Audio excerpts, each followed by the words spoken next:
Hello friends, ടെക്പീസിയുടെ മറ്റൊരു വീഡിയോയിലേക്ക് ഏവർക്കും സ്വാഗതം.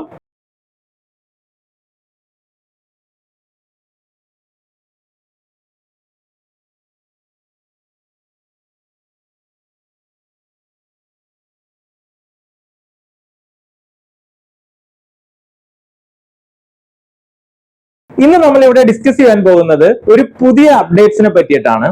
Kerala water authority overseer grade 3യുടെ പുതിയ സിലബസ് വന്നിട്ടുണ്ട്.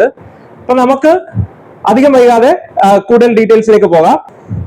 അപ്പോൾ നമ്മുടെ കാറ്റഗറി നമ്പർ എത്രയായിരുന്നു? കാറ്റഗറി നമ്പർ 33/2024 ആയിരുന്നു അല്ലെ? Kerala water authority overseer grade 3 or tracer.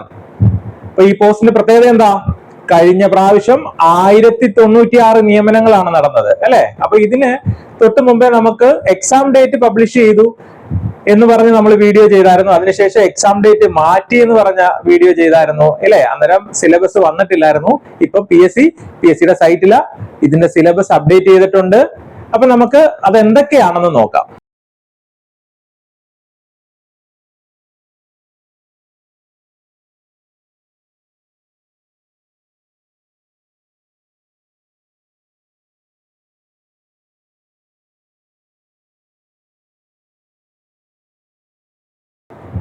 അപ്പൊ നമ്മൾ നേരത്തെ ഉള്ള സിലബസിൽ നോക്കിക്കഴിഞ്ഞാൽ എന്തായിരുന്നു? സിവിലിന്റെ ടോപ്പിക്കുകൾ മാത്രമേ ഉള്ളായിരുന്നു അല്ലെ? ഇപ്പൊ മെക്കാനിക്കൽ ഉദ്യോഗാർത്ഥികളുടെ പരാതിയെ തുടർന്നിട്ട് നമ്മുടെ സിലബസിൽ ചെറിയ അപ്ഡേഷൻസ് വന്നു, സിലബസിൽ ചെറിയ ചെറിയ മാറ്റങ്ങൾ വന്നു അല്ലെ? മെക്കാനിക്കൽ ടോപ്പിക്സുകൾ കൂടെ ഇൻക്ലൂഡ് ചെയ്തു. അപ്പൊ എന്തൊക്കെയാണെന്ന് നമുക്ക് നോക്കാം. അപ്പോഴാ നമ്മൾ പഴയ സിലബസുമായിട്ട് കമ്പയർ ചെയ്ത് നോക്കിക്കഴിഞ്ഞാൽ സിവിലിൽ അന്ന് തന്നിരുന്ന സിലബസിൽ വലിയ മാറ്റമൊന്നുമില്ല. അതിന്റെ കൂടെ ഒരു 38ഓളം മാർക്കിന് മെക്കാനിക്കൽ ടോപ്പിക്കുകൾ ആഡ് ചെയ്തിട്ടുണ്ട്. അപ്പൊ സിവിലിലെ സിലബസ് ഒന്നും മാറ്റിയിട്ടില്ല, മാർക്ക് ഡിസ്ട്രിബ്യൂഷൻ മാത്രം മാറ്റി. അതിന്റെ കൂടെ മെക്കാനിക്കൽ ഒരു 38 മാർക്കിന് ഉള്ള ടോപ്പിക്സുകൾ അപ്ഡേറ്റ് ചെയ്തിട്ടുണ്ട്.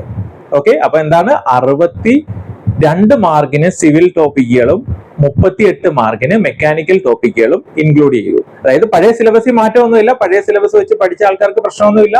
പഴയ സിലബസിൽ മാർക്ക് ഡിസ്ട്രിബ്യൂഷൻ മാത്രം മാറ്റി മെക്കാനിക്കൽ ഒരു 38 മാർക്കിനോളം ടോപ്പിക്കുകളും കൂടെ ആഡ് ചെയ്തു. അപ്പൊ എന്തൊക്കെയാണെന്ന് നോക്കാം.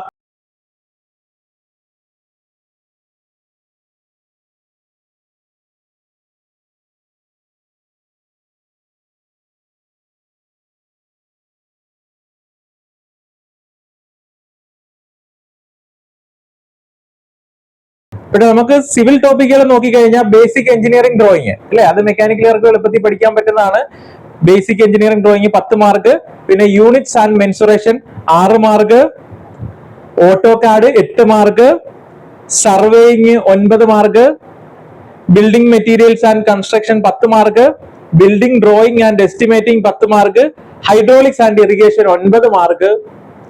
പിന്നെ മെക്കാനിക്കൽ ടോപ്പിക്കാണ് പുതുതായിട്ട് വന്നിരിക്കുന്നത് 38 മാർക്കിന്. അതിനകത്ത് എന്തൊക്കെയാണെന്ന് നോക്കാം. 7 മൊഡ്യൂളുകളായിട്ടാണ് മെക്കാനിക്കൽ ടോപ്പിക്കുകൾ ഡിസ്ട്രിബ്യൂട്ട് ചെയ്തിരിക്കുന്നത്. അതിനകത്ത് ഒന്നാമത്തെ മൊഡ്യൂളിൽ വന്നിരിക്കുന്നത് develop surface and Inter penetration of solid in orthographic projection എന്ന് പറഞ്ഞാൽ സിമ്പിൾ ആയിട്ട് ഡെവലപ്മെന്റും ഇന്റർസെക്ഷനും ആണ് നമുക്ക് വന്നിരിക്കുന്നത്. അതായത് ഡെവലപ്മെന്റ് ഓഫ് സർഫസ് പഠിക്കുന്നതും അതേപോലെ തന്നെ ഇന്റർസെക്ഷൻ ഓഫ് സർഫസും ആണ് വന്നിരിക്കുന്നത്. അതിന് 5 മാർക്കാണ് കൊടുത്തിരിക്കുന്നത്. അതായത് ഡെവലപ്മെന്റ് ഓഫ് സർഫസിന് 3 മാർക്കും ഇന്റർസെക്ഷൻ ഓഫ് സർഫസിന് 2 മാർക്കുമാണ് കൊടുത്തിരിക്കുന്നത്. ഇനി അടുത്ത module 2 different types of fasteners, velds and locking devices അല്ലെ? അതിനകത്ത് ഫാസ്റ്റനേഴ്സിന് 3 മാർക്ക്, വെൽഡിന് 2 മാർക്ക്, ലോക്കിംഗ് ഡിവൈസിന് 3 മാർക്ക്. അങ്ങനെയാണ് മാർക്ക് ഡിസ്ട്രിബ്യൂട്ട് ചെയ്തിരിക്കുന്നത്. മൂന്നാമത്തെ മൊഡ്യൂളിൽ നോക്കുവാണെങ്കിൽ പൈപ്പ് ജോയിന്റ്സും റിവറ്റഡ് ജോയിന്റ്സും ആണ്. പൈപ്പ് ജോയിന്റ്സിന് 2 മാർക്കും റിവറ്റഡ് ജോയിന്റ്സിന് 3 മാർക്കുമാണ്. നാലാമത്തെ മൊഡ്യൂളിലേക്ക് നോക്കുമ്പോൾ അതിനകത്ത് ബെൽറ്റ് ഡ്രൈവും ഗിയർ ഡ്രൈവും ആണ്. ബെൽറ്റ് ഡ്രൈവിന് 4 മാർക്കും ഗിയർ ഡ്രൈവിന് 3 മാർക്കുമാണ് ഡിസ്ട്രിബ്യൂട്ട് ചെയ്തിരിക്കുന്നത്. അഞ്ചാമത്തെ മൊഡ്യൂൾ നോക്കുവാണെങ്കിൽ ഹൈഡ്രോളിക്സ് ആൻഡ് ന്യൂമാറ്റിക്സ് ആണ്. ഹൈഡ്രോളിക്സിന് 3 മാർക്കും ന്യൂമാറ്റിക്സിന് 2 മാർക്കുമാണ്. ഇനി ആറാമത്തെ മൊഡ്യൂൾ നോക്കുവാണെങ്കിൽ ലിമിറ്റ്, ഫിറ്റ് ആൻഡ് ടോളറൻസ് ആണ്. മൊത്തത്തിൽ 4 മാർക്കാണുള്ളത്. ഏഴാമത്തെ മൊഡ്യൂൾ നോക്കിക്കഴിഞ്ഞാൽ ബെയറിംഗ്സ് ആണ്. ബെയറിംഗ്സിന് 4 മാർക്കാണ്.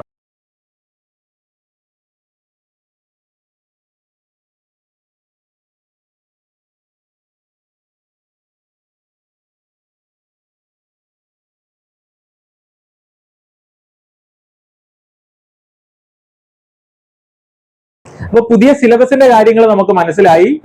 നേരത്തെയുള്ള സിലബസ് മാറ്റാതെ നേരത്തെയുള്ള സിലബസിന്റെ കൂട്ടത്തിൽ നമ്മൾ എന്ത് ചെയ്തു, ഒരു 38 മാർക്കിനോടെ മെക്കാനിക്കൽ ടോപ്പിക് ആഡ് ചെയ്തു. അപ്പൊ മെക്കാനിക്കൽ ഉദ്യോഗാർത്ഥികളുടെ പരാതികൾ മാറി. ഇനി മെക്കാനിക്കലുകാർക്ക് ഇപ്പോഴും കുറച്ച് പ്രശ്നങ്ങളൊക്കെ ഉണ്ട്. പക്ഷെ മൊത്തത്തിൽ നോക്കുവാണെങ്കിൽ മെക്കാനിക്കൽ ഉദ്യോഗാർത്ഥികൾക്ക് മെക്കാനിക്കലിന്റെ ടോപ്പിക്കുകൾ കൂടാതെ അവരുടെ ടോപ്പിക്കായിട്ട് വേണമെങ്കിൽ നമുക്ക് കൂട്ടാൻ പറ്റുന്നത് എഞ്ചിനീയറിംഗ് ഡ്രോയിങ് കൂട്ടാം, അല്ലെ? യൂണിറ്റ്സ് ആൻഡ് മെൻസുറേഷൻ അവർക്ക് കോമൺ ആയിട്ട് പഠിക്കുന്നതാണ്. ഓട്ടോകാഡ് അവർ കോമൺ ആയിട്ട് പഠിക്കുന്നതാണ്. ഇത്രയും കാര്യങ്ങൾ കോമൺ ആയിട്ടുണ്ട്. അപ്പൊ മെക്കാനിക്കലിന്റെ 38 മാർക്കിനെ കൂടാതെ എത്രയാണ്? ഓട്ടോകാഡിന്റെ 8 മാർക്ക്, 6 മാർക്ക് യൂണിറ്റ്സിന്റെ 8, 6, 14, 10, 24 മാർക്കിന്റെയും കൂടെ കോമൺ ആയിട്ടുള്ള ടോപ്പിക്സുകൾ അവർക്ക് പഠിക്കാനുണ്ട്. അപ്പോഴാ സിവിലുകാരെ ഇനി വെച്ച് നോക്കുമ്പം അവർക്ക് 38 മാർക്കിന്റെ മെക്കാനിക്കൽ ടോപ്പിക്കുകൾ കൂടെ പഠിക്കേണ്ട കാര്യമുണ്ട്, അല്ലെ? അപ്പോഴാ നിങ്ങൾ ഇതിനെങ്ങനെയാണ് റെഫർ ചെയ്യേണ്ടതെന്ന് ചോദിച്ചാൽ, സ്വന്തമായിട്ട് പഠിക്കുന്ന ഒരാളാണെങ്കിൽ നമുക്കറിയാം ഈ തന്നിരിക്കുന്ന ടോപ്പിക്സുകൾ എവിടെ നിന്നായിരിക്കും തന്നിരിക്കുന്ന ടോപ്പിക്സുകൾ? സിവിലിന്റെ ടോപ്പിക്സുകൾ നമുക്ക് സിവിലിന്റെ ഡ്രാഫ്റ്റ്സ്മാൻ സിവിലിന്റെ നിമി ബേസ്ഡ് ബുക്സിൽ നിന്ന് നമുക്ക് പഠിക്കാം, അല്ലെ? മെക്കാനിക്കലിന്റെ ടോപ്പിക്കോ ഡ്രാഫ്റ്റ്സ്മാൻ മെക്കാനിക്കലിന്റെ നിമി ടോപ്പിക്ക് നമുക്ക് പഠിക്കാം. അതായത് ITA ഡ്രാഫ്റ്റ്സ്മാനും, അല്ലെ, ITA ഡ്രാഫ്റ്റ്സ്മാൻ മെക്കാനിക്കലും ITA ഡ്രാഫ്റ്റ്സ്മാൻ സിവിലിന്റെയും ടോപ്പിക്കുകൾ നമുക്ക് എടുത്ത് പഠിച്ചാൽ മതി. അതിനകത്ത് ഈ സിലബസിൽ പറയുന്ന സെലക്റ്റീവ് ആയിട്ടുള്ള ടോപ്പിക്സുകൾ എടുത്ത് പഠിച്ചാൽ മതി. അപ്പൊ നമ്മൾ ഏത് ബുക്ക് റെഫർ ചെയ്യണം എന്നുള്ളതിന്റെ ആൻസർ എന്താണ്? നമ്മൾ ITA ഡ്രാഫ്റ്റ്സ്മാൻ മെക്കാനിക്കലിന്റെയും സിവിലിന്റെയും ടോപ്പിക് എടുത്ത് പഠിക്കണം. നിമി ബേസ്ഡ് ആയിട്ട് നിമിയുടെ മെറ്റീരിയൽ തന്നെ ഡൗൺലോഡ് ചെയ്ത് പഠിക്കുക. പിന്നെ അതിനോടൊപ്പം തന്നെ നമ്മൾ ക്വസ്റ്റ്യൻസ് പ്രാക്ടീസ് ചെയ്യാൻ എന്ത് ചെയ്യണം? MCQ ക്വസ്റ്റ്യൻസ് പ്രാക്ടീസ് ചെയ്യാനായിട്ട് നിമിയുടെ അസൈൻമെന്റ് ബുക്സുകൾ നോക്കുക, അസൈൻമെന്റ് ക്വസ്റ്റ്യൻസ് നോക്കുക. അതേപോലെ തന്നെ പ്രീവിയസ് ക്വസ്റ്റ്യൻസ് സോൾവ് ചെയ്യുക. കൂടാതെ ഓവർസിയർ ലെവലിൽ പഠിച്ചിരിക്കുന്ന അല്ലെ ഓവർസിയർ ലെവലിൽ നിങ്ങൾ വന്നിട്ടുള്ള പ്രീവിയസ് ക്വസ്റ്റ്യൻസ് നോക്കുക. അതുകൂടാതെ ISRO BSSCയിലെ ഡ്രാഫ്റ്റ്സ്മാൻ മെക്കാനിക്കലിന്റെയും ഡ്രാഫ്റ്റ്സ്മാൻ സിവിലിന്റെയും ക്വസ്റ്റ്യൻസ് പഠിക്കുക. ഇത്രയും കാര്യങ്ങളൊക്കെ പഠിച്ചു കഴിഞ്ഞാൽ നിങ്ങൾക്ക് ഏറ്റവും മികച്ച റാങ്കിലെത്താം. നമുക്കറിയാം ഈ പോസ്റ്റിന് പ്രത്യേകത എന്താ? ഞാൻ എപ്പോഴും പറയുന്നതാണ്, 1096 നിയമനമാണ് കഴിഞ്ഞ പ്രാവശ്യം നടന്നത്. ഇപ്രാവശ്യവും എന്തായാലും ഒരു 600ഓളം നിയമനമെങ്കിലും മിനിമം പ്രതീക്ഷിക്കാം. അപ്പോഴാ നന്നായിട്ട് സീരിയസ് ആയിട്ട് നിങ്ങൾ ഈ സിലബസ് ഓറിയന്റഡ് ആയിട്ട് പഠിക്കുകയാണെങ്കിൽ നിങ്ങൾക്ക് ഞാൻ ഈ പറഞ്ഞ ബുക്സുകളൊക്കെ നോക്കിയിട്ട് ഈ ക്വസ്റ്റ്യൻ പേപ്പറുകൾ, അതായത് ഓവർസിയർ ലെവലിലുള്ള ക്വസ്റ്റ്യൻ പേപ്പർ മെക്കാനിക്കലിന്റെ സിവിലിന്റെ ഒക്കെ നോക്കുക. പിന്നെ ISROയുടെയും BSSCയുടെ ഒക്കെ ഡ്രാഫ്റ്റ്സ്മാൻ സിവിലും മെക്കാനിക്കലിന്റെ ഒക്കെ ക്വസ്റ്റ്യൻസും എല്ലാം കളക്ട് ചെയ്ത് നന്നായിട്ട് വർക്ക്ഔട്ട് ചെയ്ത് ഈ തിയറി എല്ലാം പഠിച്ചു കഴിഞ്ഞാൽ നിങ്ങൾക്ക് ആദ്യ റാങ്കിലെത്താം, ഏറ്റവും മികച്ച റാങ്കിലെത്താം. ഇപ്പോഴാ നമ്മള് അതിനായിട്ട് ടെക് PSC